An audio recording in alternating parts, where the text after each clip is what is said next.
How long has he been here? He came in last night. Did he tell you much about himself, where he's been, what he's been doing? I thought you'd ask what he wanted. What does he want? He's playing it smart. Sam was always a smart boy. All he wanted was for me to get his girl out of jail. His girl? That's what he said he wanted. What do you think he wants? What he can get. He's a gambler, a sharpshooter, an angle boy. They come through my office by the hundreds. Couldn't you see blackmail in his eyes?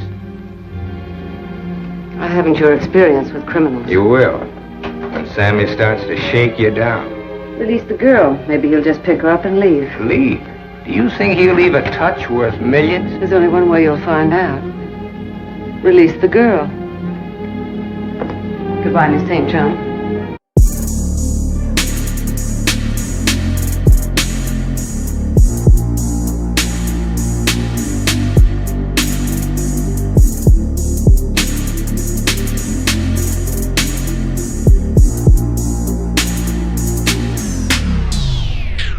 If you love listening to this show, please consider giving a rating and a review on Amazon Alexa or wherever you listen. We want to continue bringing you this amazing content, and part of our ability to do that means that we need a big audience. Now, it may not seem like much, but rating and reviewing the show will help more people find us, just like how you found this show. Simply on any podcast platform, search for a show, scroll down to the bottom, and push 5 stars. It's that easy. Thanks for supporting the show.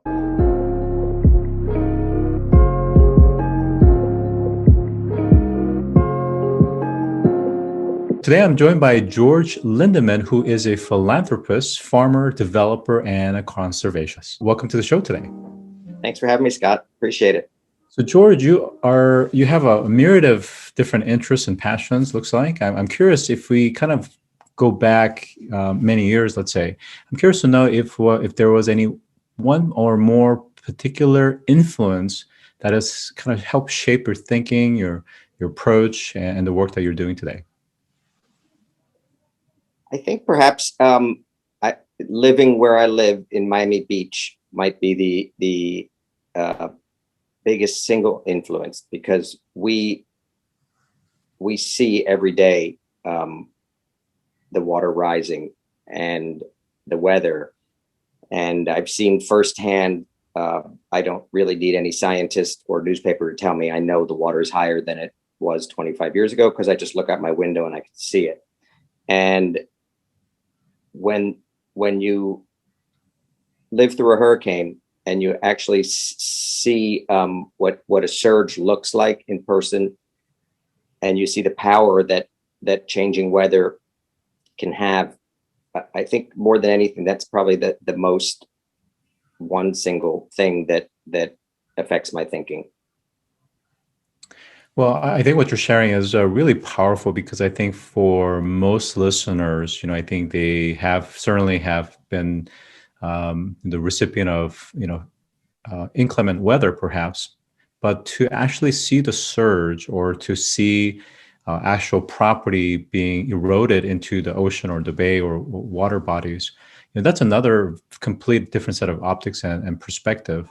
And I'm curious, when you speak with your neighbors as well as kind of that community in that region, is there a general consensus that something is different and we need to do something proactive? It's beyond a consensus. It's just a fact and a reality, and it crosses party lines. It's not. It's not a political issue. We just look out the window and you see the water's higher. So the way I've chosen to deal with at least the semantics is I don't talk about climate change using that exact word. I just talk about weather changes and that the water level's higher. I say the same thing. I just try to avoid some of the words that get people twirling one way or the other. And then I rarely meet someone who doesn't see what the challenge is. So, if you look at sources like, I think, Climate Central, for instance, that does simulations of, in a few years, what could Central Florida, for example, could look like with rising sea water levels. And it's amazing to see, possibly not even a decade out, that we could see a big portion of Central Florida be underwater. And that's just one area. You got San Diego, you got places all over the globe.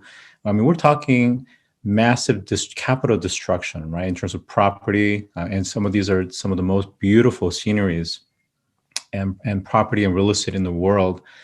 As a developer as well, and holding real estate, how does that affect your perspective and rationalization around portfolio and allocation? It's something I think about all the time. And I live on the coast, on the water. I don't invest in waterfront.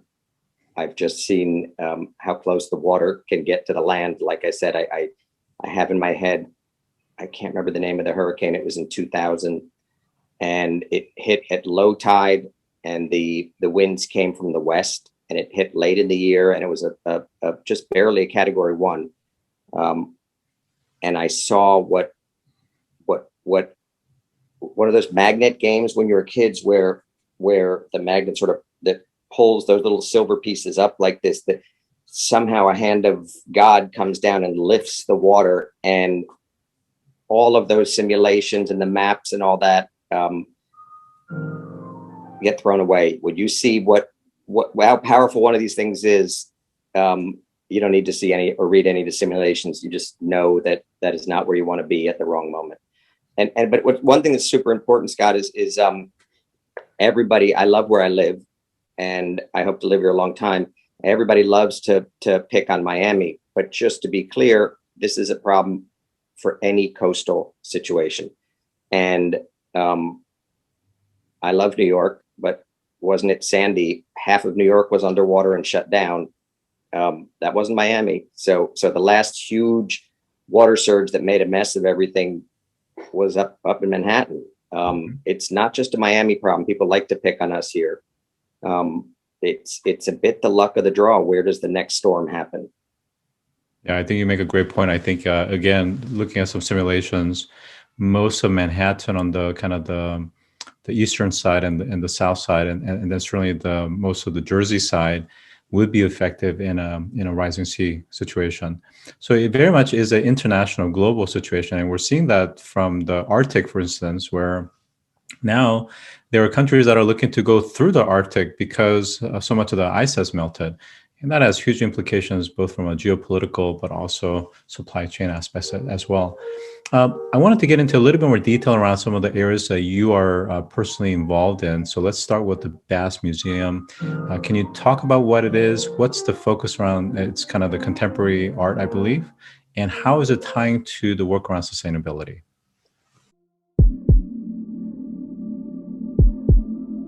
You may also like our quarterly Ask Your Perkins event that brings some of the most notable experts and category leading startups in their area of sustainability and human survival on Earth and in space. To register, visit askyourperkins.com/events.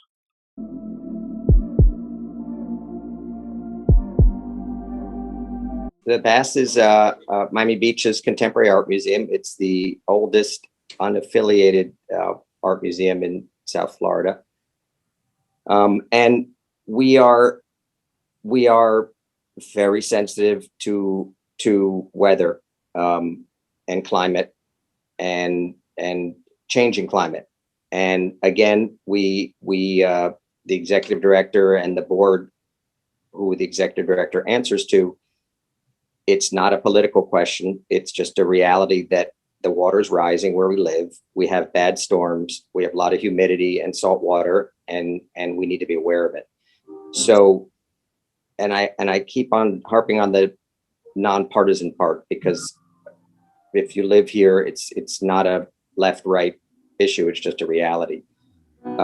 So we started 3 or 4 years ago by updating our collection policies. In museums or institutions, and they're accredited by a national organization, and we have all sorts of different policies that we have to follow. So the board had a summer retreat. We went over it, and we added all sorts of environment related policies to our collections policy for the curators to follow. I don't know how many other museums have done that yet, but I was thrilled to see, and interesting enough, Scott, I didn't plan it this way, but it was either this morning or yesterday that Christie's auction house, one of the 3 top auction houses in the world, just announced, if not this morning, it was yesterday morning, that they were going to be carbon neutral within 10 years. I also know that all the art galleries in Manhattan are getting together to push for a carbon neutral art gallery world. So the art world likes to be ahead of the curve. They like to think of themselves as avant-garde thinkers and open-minded people. And they were a bit behind with the climate situation, but I believe everybody's catching up now. A question might be, well, what can art people do to be more carbon neutral than they are? Well, there's a lot they can do. Think of a show, a Van Gogh show that you might have been to at the Metropolitan Museum in Manhattan, or Picasso, or any famous artist. It takes a lot to move all that stuff. It takes a lot to package that stuff. What are the crates that you're packaging it with? Is that wood reused? Did you need to ship as much as you did? Could you have shipped it a better way? With the Contemporary Art Museum, what are the materials the artist is using? Are they appropriate? Are they environmentally sustainable and sensitive? And the most important part, are they sensible, and do they make sense here in Miami Beach? So we know that periodically, for example, we have to shut down for hurricane watches and warnings. It's just a part of our life here. The hurricanes don't hit that often, but we prepare for them very often. When you prepare for the hurricane, there's a whole set of criteria you got to go through. An easy one is the ground floor might get flooded. It's just possible. If there's a big surge and the water rises, or it's at high tide, we could have a whole flooded ground floor. So we got to move everything upstairs. So when we plan shows, we look at the time frame. If it's a show that's July, August, September, October, the staff of curators will only do shows that they can swiftly move upstairs, or that they can just leave where they are. It sounds silly, but when you go to a museum, so much goes on behind the scenes that the average viewer is not aware of.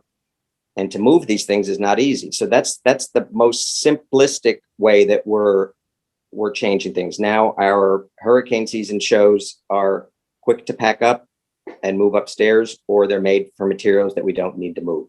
That's just one example.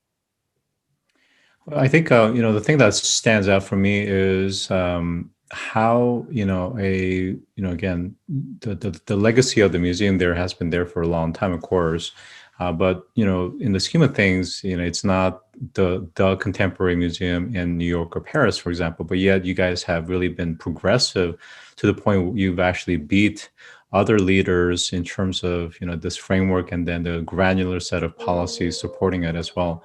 I think it's a combination of just kind of the best practices around LEED standards, but even more to, like I said, the handling and the supply chain and the movement of things. Because when we think about art pieces, it's not just canvas. I mean, there's sculptures and there's heavy things that's fairly large, and the transportation and supply chain, all of the things that's involved. I mean, that does leave a pretty significant carbon footprint. So I appreciate you explaining that.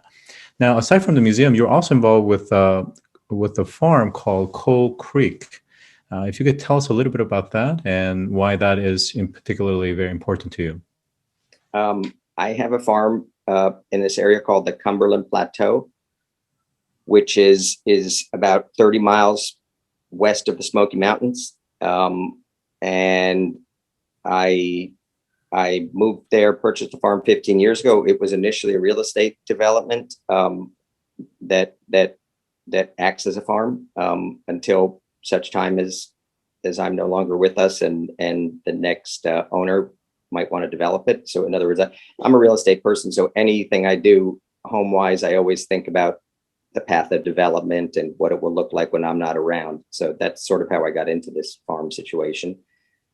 But unbeknownst to me, what the most significant part of the farm is its location vis-a-vis species diversity in this country. So I'd like to say I knew this before I bought it. I didn't, but I do now. And right where I am is in the top 1% nationally of imperiled species diverse areas. We are the headwaters of the most amount of species in the most species diversity freshwater systems outside of rainforests. That was a bit of a tongue twister to come out, but it's not. We don't have great white sharks. We don't have blue whales. We don't have lions, tigers, or bears. Those are the exciting mammals and fish that get people to want to work hard to preserve them. Our species diversity is more in bugs, salamanders, birds. We're in the path of migration, but they're crucial, and each one of those species could hold a cure to cancer of some kind. And so I've made it a purpose of my existence to try to save as much of this freshwater ecosystem as I can. And again, I think there's a clear narrative that's building, which is that you've been very intentional about your real estate development and some of these assets you're holding, and you're mindful to actually imbue some of these critical sustainability and conservation practices. And to that point, you've actually been awarded the Conservationist of the Year for your work at the Soak Creek, designated as Tennessee's state scenic river. Can you, did I get that right? And can you? Yeah, you got that right. Don't forget to visit astroperkins.com to register for our next quarterly events. Past and current speakers include Julianne Hough, actress, dancer, and winner of Dancing with the Stars; Damian Vaughn, former NFL player; Neil Gregory, Chief Thought Leadership Officer at the IFC World Bank, and many more. To register, visit astroperkins.com and click on Events.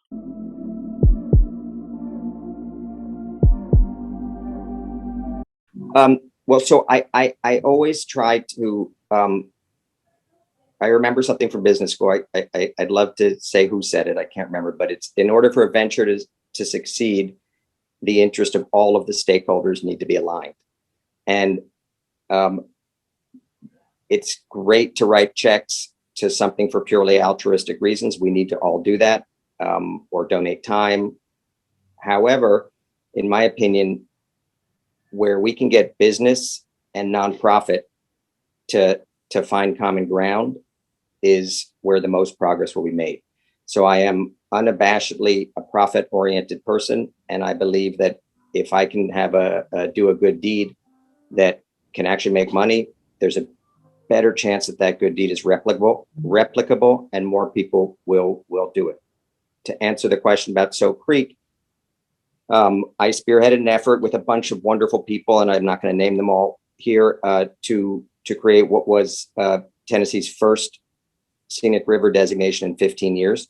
We preserved 9 miles of creek bed on both sides, with all the neat critters that live there. But most importantly, it's going to be that donation will become an engine for the local economy.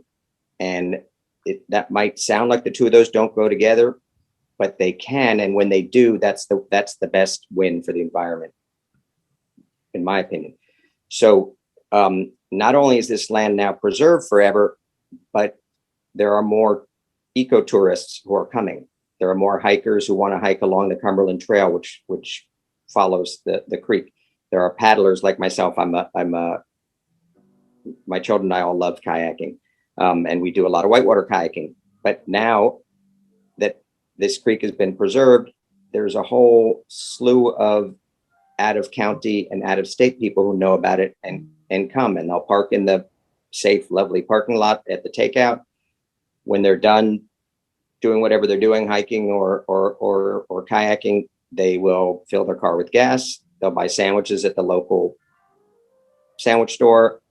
They might spend the night, have dinner. They might shop at the antique shop. So the Soak designation and land donation were not just about taking 2,000 acres and making sure they never get developed. There's a lot of parkland work around where I live. This was about not only taking them out of production, timber production, but making sure that there was a continuous revenue stream for the local economy that was sustainable, that required no electricity, no oil. It will just keep on going. That river runs seasonally whenever it wants to run. The parking lot doesn't take much to maintain. The picnic tables take very little. And so it becomes this engine for the economy that does not require to be fed all that much. It just requires people to take care of it and not litter, and the local park service. Right. So you referenced this notion of triple bottom line, where again, doing good is a side effect of making great business decisions, and that they don't have to be mutually exclusive. So when you run your business, and I believe it's called BC Property Investments, how do you kind of bring that into the core strategy of what you do in terms of acquisitions, development, and then the redevelopment of some of these properties and lands? So in today's world, they go hand in hand. If your project is not sustainable on multiple levels, if you're in an operating business like I am, there's a good chance you won't be successful. There's two different levels. If I purchase an asset that's already built, the question is, what will it take to keep the asset in good shape, to be a good corporate citizen? That's harder when you come in midway or late in the game. There are certain things that we do, business decisions. We like to look forward thinking. We're long-term holders. We're not, we don't buy and sell very, very much. So as a long-term holder, it's a little easier to say, okay, what's the 10-year plan? For example, there is an upgrade for air conditioners. I forget the exact unit types, but it was mandated at some point that you had 15 years to do that. We do it faster. So we just establish a policy where we're going to upgrade 15% of our fleet of air conditioners, whether they need to be upgraded or not. That's a partial business decision, a partial environment decision. It's not easy to bite the bullet and spend $8,000 or $5,000 for a new air conditioner if you don't really need it. But if you can afford to and you're well capitalized, in the long term, it takes 3-4 years and it pays itself back. That exists with light bulbs. That exists with utility hookups. Those are small things that can be done, as well as educating the people who live there. If there's a water leak, to shut that kind of stuff. And most good business owners in our industry are on top of that. Perhaps the more interesting approach to what you're asking is when it's a new project. So we're starting a new project right now. It's in just above the South Florida county line. So it's in a county called Martin County, which is technically Central Florida. And we're going to build a sustainable community of rental homes. So we are able to, from the onset, think about sustainability from every angle. And we are able to, not only because it's a way to be a good corporate citizen, but equally importantly, and I'm not embarrassed to say, because it'll make us more money. The two go hand in hand. So, for example, as we lay out the project, is there enough open space? That's a wonderful amenity. People want to be outside. They want to kick a soccer ball. They want to take a walk through an oak hammock, and it doesn't cost you anything to keep that going. It's not like a sauna, which requires electricity. So the layout of the property is super important. Are we conserving any native habitat that we're able to conserve? Sometimes you can't, but more often than not, you're able to conserve it. Native habitat, it's not just that now everybody appreciates it because it looks better. It also grows better. That's why it's native. It's meant to be there. It uses less water. We will plant as many native plantings as we can. They use less water and they're hardier. When it comes to maintaining the development, we're laying it out in such a way that rather than 3 swipes of a lawnmower to do a certain block, you can do it in 2. Good business uses less gas. They go hand in hand. Technology, I don't want to put my foot in my mouth because you probably know a whole lot more about this than I do, but there are so many wonderful, affordable developments out there for applications that make it much easier to do the right thing by the environment, and they make for easier living. Applications which will turn off your water if it's running too long, applications which will tell you if you left a window open, all of these things. The technology is excellent and it gets better on a daily basis. We're not quite at the solar panels on the roofs yet, but by the time we start building vertically, they might be ready. They might really actually be profitable, which is good, because if it makes sense to put them up, or then they're good for the environment, you're going to do it more often. So if you can do things on the front end, it's a whole lot easier. It's more creative, and ultimately more sustainable.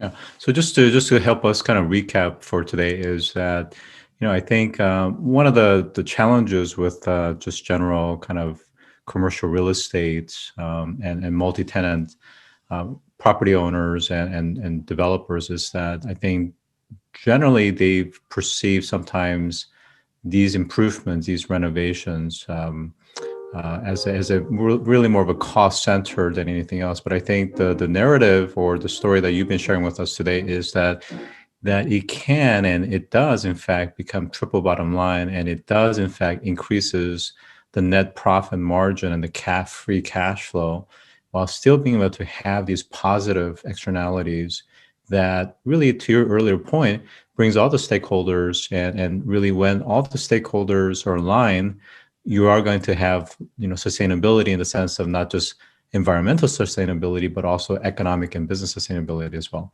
So with that, we've been joined by George Lindemann, who is a philanthropist, farmer, developer, and conservationist. Thank you for joining today. I appreciate your time. Thanks so much. If you've enjoyed this episode, take a moment to rate our show on any podcast platform that you listen to. Scroll down to the bottom and push 5 stars. It's that easy. And as always, thanks for listening.